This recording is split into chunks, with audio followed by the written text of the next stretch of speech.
And that last 4-factor model checklist is, does the target muscle have enough recovery in it for it to be able to do at least another 5 repetitions?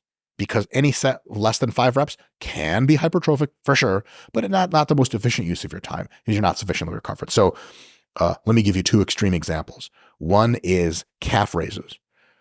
Just on a seated calf machine, not the one where your legs are bent, but the one where your legs are straight. Bent leg calf raises actually mostly hit the soleus muscle, which is deep to the gastroc. It's not the cool big diamond shaped one. It just sucks. I learned a lot about this while I was trying to regrow the bottom half of my right limb. Yeah.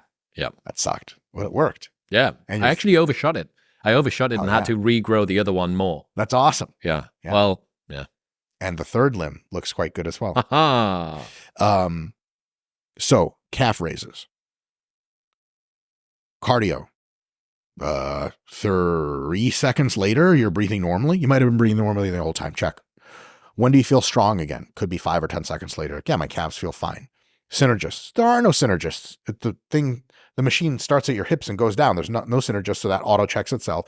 And then how long until I'm not feeling like my calves are full of lactic acid? Oh, maybe 5 or 10 seconds. So there is a world in which 10 seconds between sets is the right amount or a correct amount of time to rest for calves. Can you rest longer? Sure, no big deal.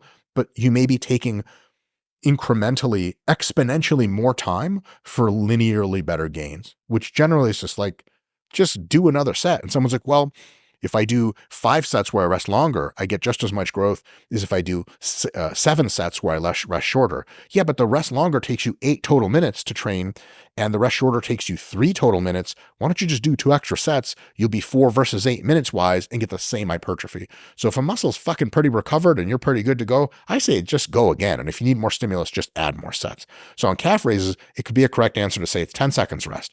4-factor model, all checked out. On squats for sets of 15. Holy fuck. I've rested. I did this one thing once, which is on YouTube somewhere, where I did 405 pounds, 4 plates in the squat for 5 sets of 10. And I rested for something like 7 to 10 minutes between each set. I also, after set 3 and 4 and 5, I threw up independently after each one of those sets. So it's going to take some time. And honestly, it was 4-factor model based, even though I didn't know at the time. I came up with that shit later. But it took me 4 minutes to stop breathing hard.